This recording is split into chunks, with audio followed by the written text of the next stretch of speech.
کی گہرائی جو اتنی ہے، آپ اس سے اندازہ لگائیے اگر اس آیت پہ عمل کیا جائے تو پوری دنیا کے اندر امن و امان قائم ہوگا۔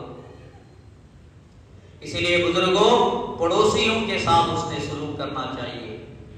حضرت باجد بسطامی رحمۃ اللہ علیہ کا ایک پڑوسی تھا، یہودی تھا، ہمیشہ آپ کے ساتھ دشمنی کرنے والا تھا۔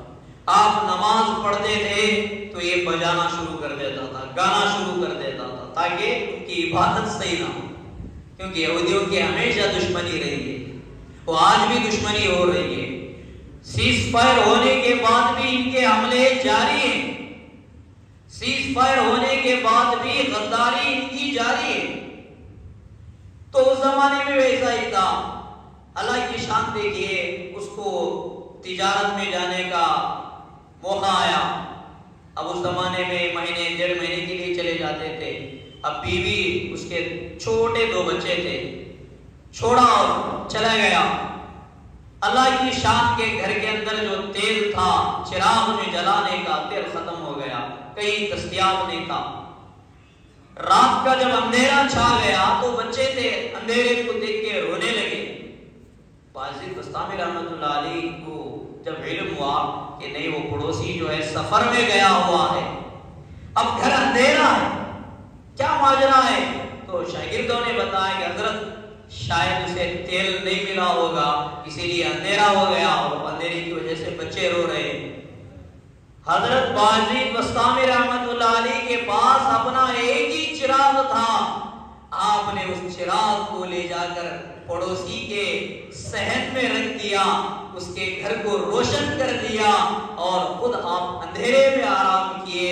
اس طرح آپ نے 1 مہینہ مسلسل، جب تک کہ وہ پڑوسی واپس نہ آ جائے، آپ نے اس عمل کو جاری رکھا۔ جس دن اس کا شوہر واپس آتا ہے، تحفے تحائف لے کر آتا ہے، بیوی کو دیتا ہے، بیوی خاموش بیٹھی ہوئی ہے، کوئی خوشی نہیں ہو رہی ہے۔ کہا کہ بیگم، میرے آنے کی تمہیں کوئی خوشی نہیں ہے؟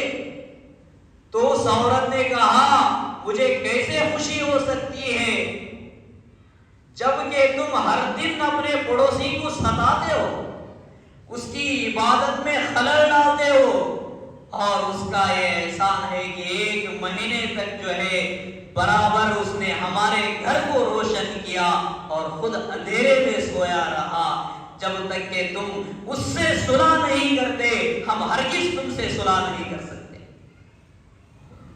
نہ بچے بات کر رہے ہیں، نہ بیوی بات کر رہی ہے۔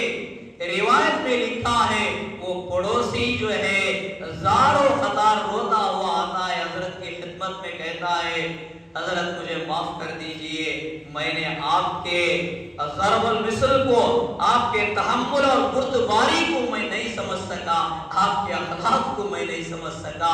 حضرت فرمانے لگے، بھائی یہ میرا جو ہے فرض ہے، میرے اللہ نے مجھے حکم دیا ہے کہ پڑوسیوں کے ساتھ احسان کرو، یہ میرا کوئی اپنا کمال نہیں ہے۔ اللہ اکبر۔ بعض روایت میں یہ بھی لکھا ہے کہ اللہ نے اسے کلمہ پڑھنے کی توفیق عطا فرما دیا۔